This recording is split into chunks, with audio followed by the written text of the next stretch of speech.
Deixa eu esperar mais um minutinho para ver se entra mais gente. Ainda tá faltando alguns alunos.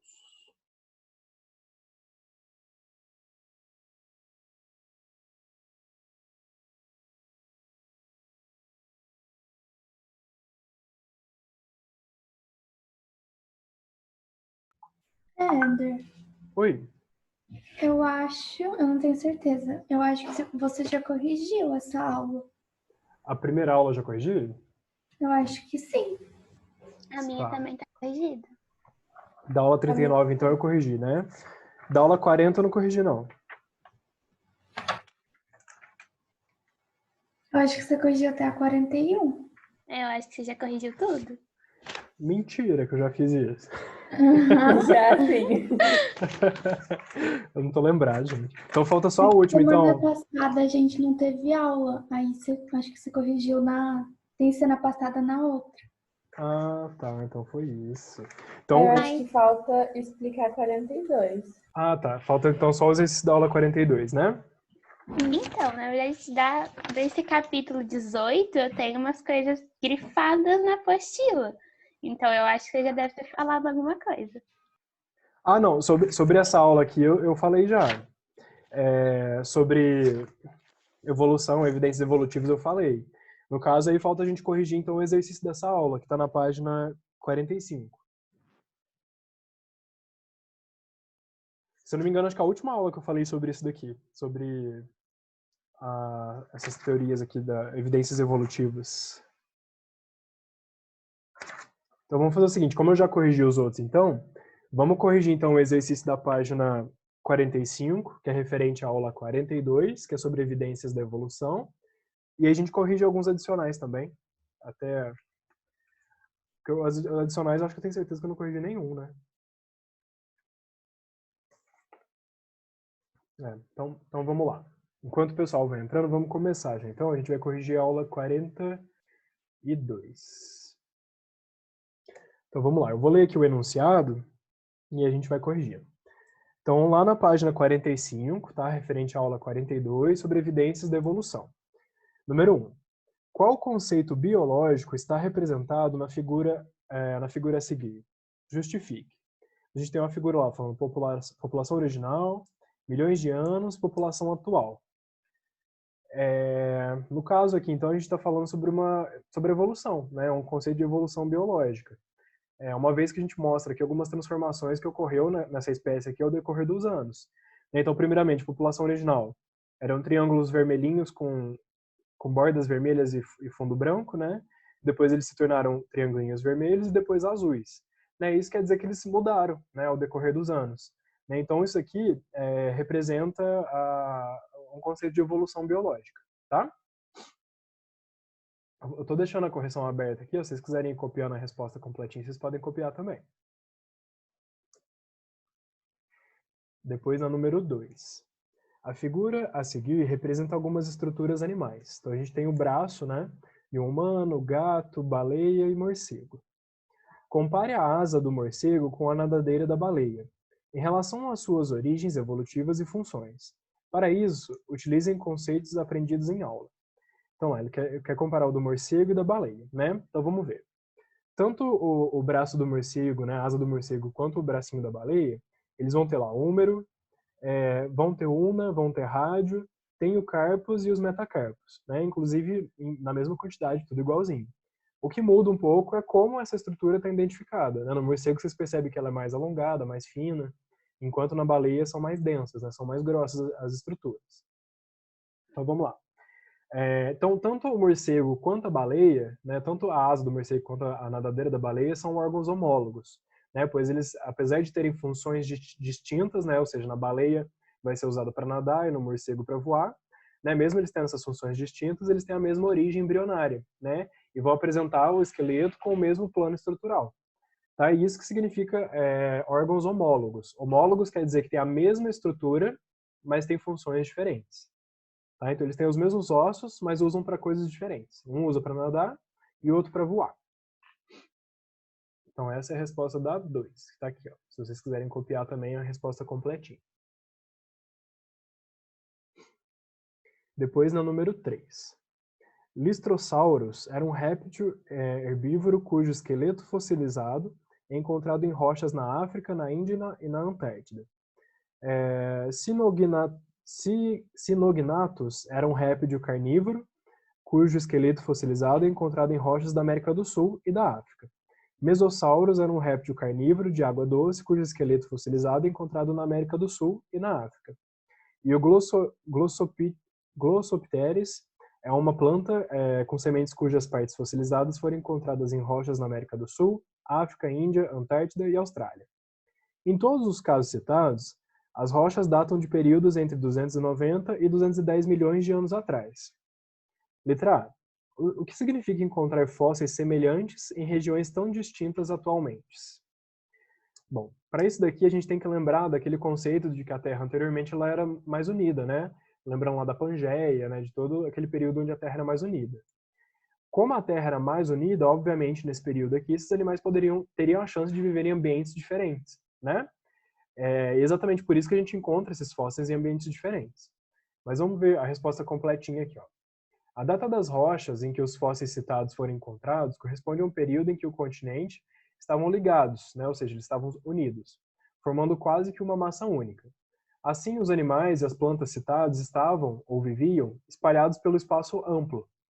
Com a deriva dos continentes, devido ao movimento das placas tectônicas, houve uma distribuição das massas continentais e a forma mudou, possibilitando o encontro desses indivíduos em locais hoje distantes. Veja o esquema a seguir. Então, a gente, né, se a gente for analisar a Pangeia, esses animais viviam num ambiente único, né, era um ambiente só. Por isso eles estavam vivendo em todo, né, abrangendo todo esse território. Depois que separou, né, todo esse território, aí obviamente os fósseis deles podem ser encontrados em todos os continentes. Tá? Então essa é a resposta da número 3. Da letra A, né? Depois na letra B. Em termos evolutivos, por que isso é importante? Por que se trata de uma evidência evolutiva? Então vamos lá. Isso mostra que há ancestrais comuns, né, nesses animais todos. E há pontos de origem também, né? Ou seja, eles estão em todos os continentes, então eles são praticamente os ancestrais comuns de todos os animais de todos os continentes. Ele mostra também que após a separação de cada espécie, sofreu uma pressão ambiental da região onde estava. Então, por exemplo, se a gente for imaginar a Pangeia. A Pangeia era um continente único, né? Geralmente ele ficava mais próximo da faixa equatorial, né? Então, praticamente todo o ambiente da Pangeia era um ambiente tropical, né? De um ambiente quente. Depois dessa separação toda, cada continente foi para um espaço, e obviamente isso mudou o clima, mudou a vegetação, obviamente isso vai interferir nos animais e na evolução de todos eles, né? Então antes o ambiente que era tropical, que era bem quentinho, agora é um ambiente frio, né? Então isso vai alterar drasticamente o tipo de população que vai viver nesse ambiente. Essas expressões ambientais levam a diferenças em relação aos ancestrais e também aos aspectos evolutivos desses animais que vão viver nesses ambientes, tá? Então seria isso, que a resposta da letra B tá aqui, ó. Vou esperar um pouquinho para vocês copiarem, porque essa resposta é bem grandinha, né, da A e da B.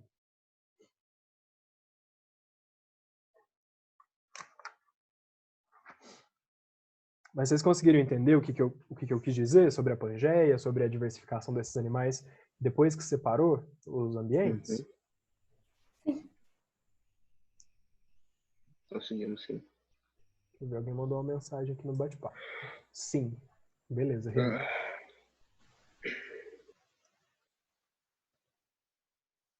Se eu não me engano, isso aqui vocês viram... Vocês já viram um pouquinho sobre Pangeia em geografia, não viu? Sobre essas distinções, essas divisões? Já, né? Yeah. Então, tudo isso está relacionado com a evolução desses animais, né? Se a gente for analisar, esses animais antes viviam juntos, eles competiam por território, provavelmente algum animal era alimento do outro, né? Depois que separou tudo isso, mudou tudo, né? Então os animais que provavelmente antes era alimento um do outro, agora não tem mais esse alimento. Eles não precisam mais competir por o território, que agora o território é só deles, né? Muitas coisas vão diversificando, né, com essas divisões, né? Além do clima, que é um fator muito primordial, né? Que vai alterar drasticamente de acordo com onde está esse continente nas faixas equatoriais, tropical e tal.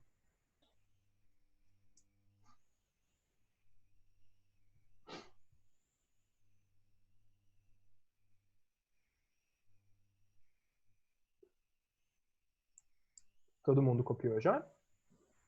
Eu já. Também. Eu também. Bom, beleza. Então acho que todo mundo já deve ter copiado. Então, vamos corrigir agora.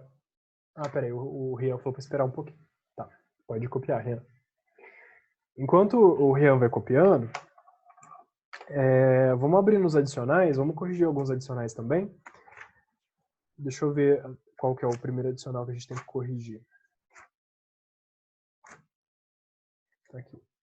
A nossa parte da matéria começa lá no adicional número 74, que está na página 56.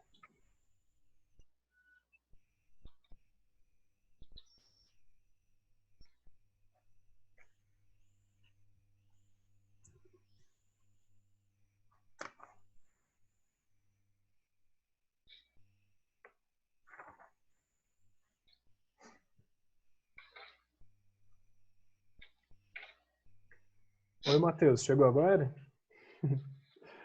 Matheus, a gente estava corrigindo os exercícios, tá? Eu corrigi o exercício aqui da última aula, que é da aula 40 e... deixa eu ver. Da aula 42, que está na página 45. Inclusive, são essas as correções aqui. Eu vou deixar esse arquivo aqui com a correção lá no eDrive também.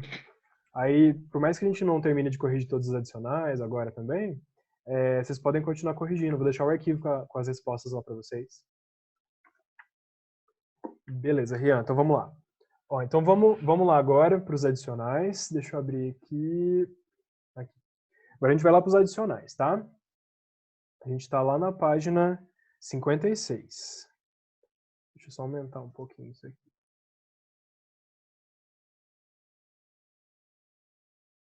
Aí, então vamos lá. Lá na página 56, o primeiro adicional que a gente tem para corrigir aqui é o número 74, tá? Eu vou ler o enunciado. O esquema ao lado mostra dois sistemas da planária, sistema nervoso e sistema digestório. Letra A. Os platelmintes são os primeiros animais a apresentar esse sistema nervoso na escala evolutiva animal? Bom, a resposta é não. No caso, os primeiros animais que apresentaram um sistema nervoso primitivo, né, mas apresentava, são os selenterados ou os quinidários, que são as águas-vivas, né? As anêmonas também, né? Eles apresentavam um sistema nervoso difuso, né, no corpo deles. Então, no caso, as planárias não são os primeiros animais a ter sistema nervoso. Depois, letra B. Como é o sistema digestório dos turbelários, ou seja, das planárias? O sistema digestório deles é incompleto e eles apresentam apenas a boca, né? Eles não têm o ânus para liberar a excreção. E depois, letra C. Os turbelários são os primeiros animais a apresentar esse tipo de sistema digestório na escala evolutiva animal? Também não. Né? No caso, os quinidários também apresentavam esse sistema digestório incompleto, que é apenas a boca, né? Eles não possuem um ânus também. Então essa é a resposta da 1. Deixa eu grifar. Da 1 não, da 74. Essa daqui. Depois 75. Dê duas características dos platelmintes que mostram esses animais com estruturas mais complexas que os selenterados. Então, o que a gente pode colocar aqui? A gente pode colocar que eles são triblásticos, enquanto os selenterados são diblásticos. A gente pode colocar que eles têm uma simetria bilateral, enquanto os selenterados eles eram radiais. Os platelmintes eles possuem também cefalização, né, que é a formação de um órgão mais próximo de uma cabeça, né, que ficam os órgãos sensoriais. Bom, seria mais ou menos isso. Então, no caso, a gente pode colocar então, que eles são os platelmintes são triblásticos, têm simetria bilateral e cefalização.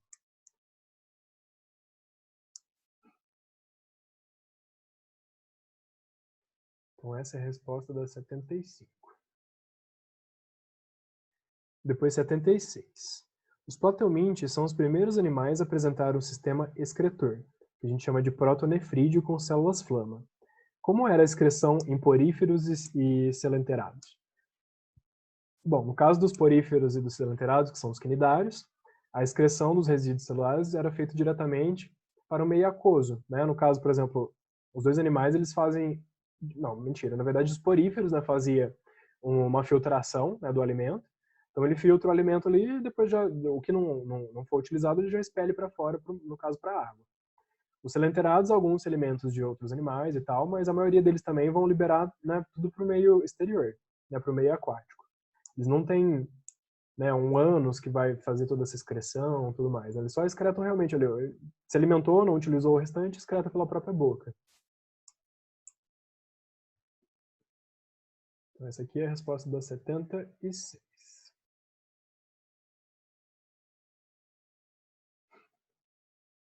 Depois o número 77.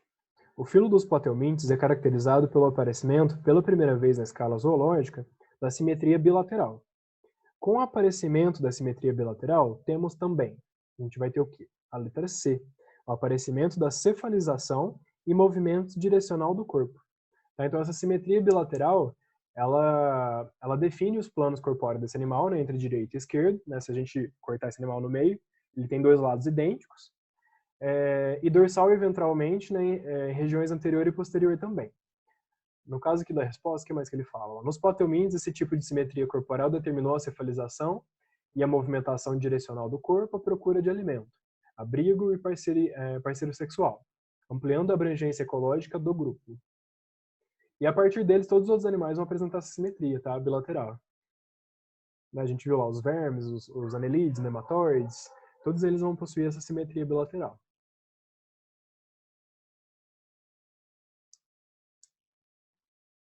Então, 77 é a letra C. Depois, 78. Na figura a seguir estão representadas células que são associadas a ductos que formam o primeiro sistema excretor a surgir na escala zoológica. Então, a gente tem aqui o citoplasma, ducto intracelular, núcleo e cílios. Nela estão representadas células características do sistema excretor no caso aqui seria dos plateumintes, né? Essa daqui é uma célula flama, aquela célula que está junto com o protonefrides, né? Que faz a filtração e a excreção dos resíduos mais líquidos desse animal. Tá? Então a resposta é a letra E.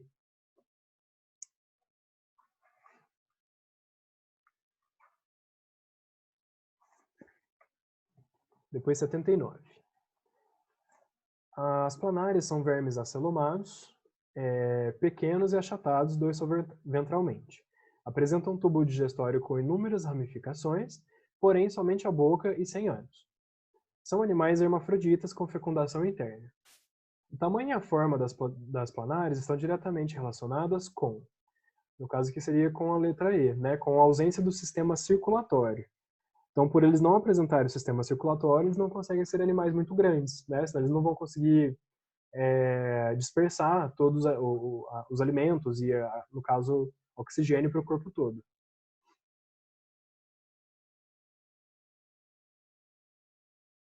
Depois o número 80. Suponha um grupo de animais triblásticos no qual não haja celoma, a simetria seja bilateral, o sistema digestório seja incompleto e não haja sistema respiratório. Além dessas características, pode-se constatar nos representantes deste filo a presença de, a gente vai ter aqui a presença da cefalização e a ausência do sistema circulatório, né? No caso que a gente está falando das planárias. Isso aqui, essas informações, pessoal, é bem importante de saber.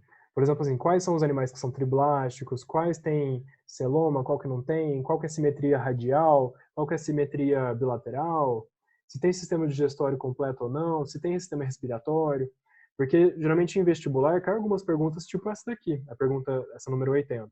Eles dão algumas informações do animal, né, para vocês tentarem identificar qual que é o filo que a gente está falando. Depois vamos lá. Número 81. Os plateumintes não possuem esqueleto, são animais pequenos ou parasitas. Quais animais já estudados apresentavam algum tipo de esqueleto? Então aqui a resposta vai ser a letra C. Né? As esponjas e os selenterados apresentam um tipo de esqueleto. Na esponja eles vão ter um esqueleto interno que era aquelas espículas, né? Que era aqueles pareciam estrelinhas, né? Cada um tem um formato diferente. E os selenterados eles secretam um esqueleto externo de carbonato de cálcio, né? No caso dos corais, por exemplo. Então, número 81 é a letra C. Depois, número 82. O diagrama representa a sequência do surgimento ao longo do tempo de características em alguns grupos de seres vivos. No diagrama, que deve ser lido da esquerda para a direita, há grupos que aparecem antes que uma característica tenha sido assinalada. Isso significa que eles não possuem a mesma característica.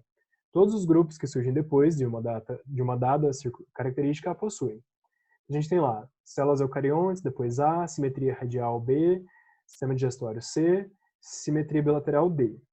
Então aqui, no caso, a sequência correta aqui vai ser a resposta letra A. A gente vai ter primeiro os protozoários, depois poríferos, depois quinidários e depois plateumintos, né, de acordo com as características que foram apresentadas. Então lá, células eucariontes, os protozoários eram eucariontes. Simetria radial, né, letra B, poríferos. Depois, sistema digestório, letra C, os quinidários, né, já apresentava o sistema digestório mesmo que incompleto. Depois, simetria bilateral, os plateumintos, né, que são os primeiros animais com simetria bilateral.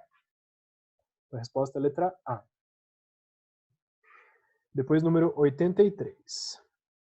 O esquema a seguir está relacionado a um processo reprodutivo das planares. Esse processo a resposta aqui vai ser a letra C. Ele é um processo assexuado e não permite variabilidade genética. No caso que a gente está cortando a planária, ela está se regenerando. Tá? Então, é a letra C.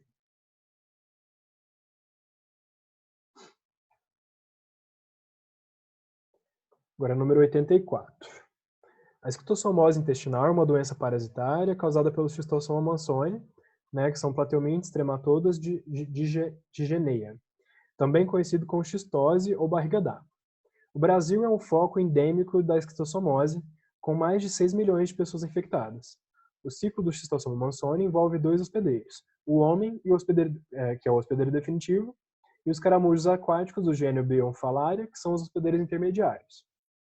O ciclo do Schistosoma mansoni, falando de novo, as formas do controle de doença envolvem o tratamento das pessoas doentes, a implantação de medidas de saneamento básico e a eliminação dos molúsculos hospedeiros intermediários. Sobre as formas de controle da doença mencionadas anteriormente, leia as seguintes afirmativas. Então aqui, para a gente não perder muito tempo, a resposta na verdade vai ser a letra C, tá? As afirmativas 1, 3 e 4. 1, 3 e 4 são as afirmativas corretas, tá? Então, o tratamento das pessoas doentes por meio de uso de medicação anti-eumíntica visa a eliminação das formas adultas do parasito. Depois, número 3. A implantação de medidas de saneamento básico impede que os ovos dos parasitas eliminados com as fezes do hospedeiro definitivo cheguem ao corpo d'água. E 4. A eliminação dos molúsculos visa a interrupção do ciclo do parasita. Tá? Então, o número 84 é a letra C. Depois vamos para 85. A esquistossomose mansônica, também conhecida por barriga d'água, é uma verminose comum no Brasil, atingindo mais de 10 milhões de pessoas. Letra A. A que filo e classe pertence o verme causador dessa doença? Então, a Schistosoma mansoni é um verme achatado, que pertence ao filo dos plateumintos, e à classe dos trematoides. Depois, letra B. Deixa eu grifar aqui a resposta. Está na 85, que aí vocês podem copiar também. Letra B. Quais são, respectivamente, os hospedeiros definitivo e intermediário do parasita? O hospedeiro definitivo é o humano, e o hospedeiro intermediário vai ser o caramujo, que geralmente é do gênero Bionfalaria. E letra C, cite 2 modos de prevenção da esquistossomose. Então a gente vai ter as medidas profiláticas, saneamento básico, combate ao caramujo, tratamento dos doentes, né, com remédio anti-eumínticos, evitando nadar ou pescar em lagoas de coceira, que são locais onde geralmente esses caramujos vivem. Então essas são as medidas que a gente previne a esquistossomose. Depois 86. A esquistossomose é uma parasitose que afeta cerca de 15 milhões de brasileiros. A doença deve-se principalmente às lesões provocadas no fígado pelos ovos depositados pelas fêmeas adultas, parte dos quais são aprisionados pelos tecidos hepáticos. O ciclo do Schistosoma mansoni, o responsável por essa doença, está ilustrado a seguir. Se um caramujo for invadido por um único miracídio, as cercárias resultantes poderão produzir a doença no homem? Justifique. No caso, não. Né? O miracídio ele vai produzir várias cercárias e todas as divisões celulares que ocorrem durante esse processo são mitóticas. Né? Então, é um processo de reprodução assexuada. Então, portanto, as cercárias vão ser do mesmo sexo. Né? Dessa forma, não haverá ovos e, consequentemente, não ocorrerão lesões hepáticas. Né? Se tiver apenas uma cercária, não tem como elas terem reprodução sexuada. Tá? Se for assexuada, vão ser todos do mesmo sexo. Né? Se tiver uma cercária fêmea, todos vão ser fêmeas a partir da reprodução assexuada. Então, essa é a resposta da 86. Por enquanto, vocês estão acertando? Ou vocês estavam errando bastante aqui? Eu errei bastante. Não tem problema. Agora é o momento de tirar dúvida. Vamos lá, 87. Os genomas de 2 parasitas que causam a esquistossomose foram sequenciados. Um passo que pode levar às vacinas para tratar e erradicar a doença. A esquistossomose causa mais enfermidade do que qualquer outra doença parasitária, com exceção da malária. Então, letra A. O que significa dizer que o genoma dos dois parasitas foram sequenciados? Sequenciar o genoma significa estabelecer a sequência das bases orgânicas desse animal. Né? A timina, adenina, guanina, citosina. Né? Ou seja, a gente estabeleceu essa sequência, tá? Do DNA desses parasitas. Depois, letra B. A que reino de seres vivos pertencem os agentes causadores da malária e da esquistossomose?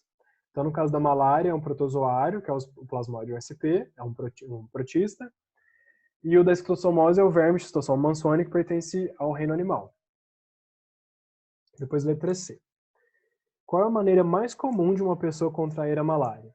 Ela vai contrair a malária pela picada de uma fêmea contaminada do mosquito Anopheles. Tá? Então, através da picada do mosquito, da fêmea. E como uma pessoa contrai a esquistossomose?